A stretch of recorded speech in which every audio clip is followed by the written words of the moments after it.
The number one cause to flooded basements, damp basements, and failure of buried downspouts underground is when people let the grass grow over the discharge line. That's why we came up with the turf restrictor plate. See, that couldn't even pop up. So then leaves and shingle gravel can't even come out of it. It just builds up until they think, oh, this got clogged. No, it didn't get clogged. The area of discharge got compromised.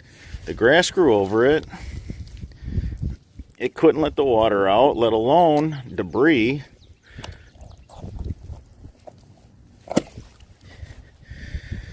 So this is why we came up with a turf restrictor plate.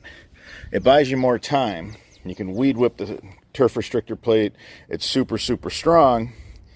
Otherwise, you end up with a buried downspout that the grass grew over, a real small, pop-up emitter.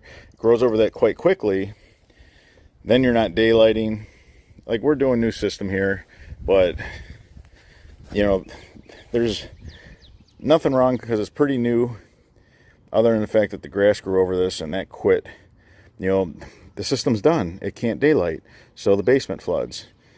Because what happens when the water can't come down off the roof through the underground, it just pours. It just pours over the gutter trough, and it just saturates right next to the basement wall, and it just runs down the basement wall, and it floods your basement.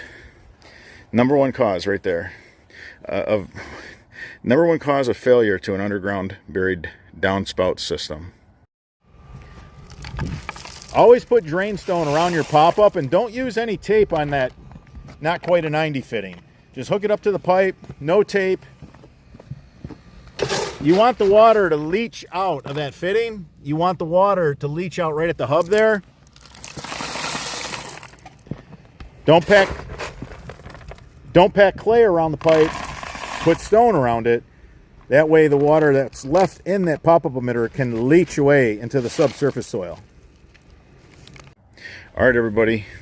Till that next video. If you found any of this information helpful, give us a thumbs up. It supports the channel.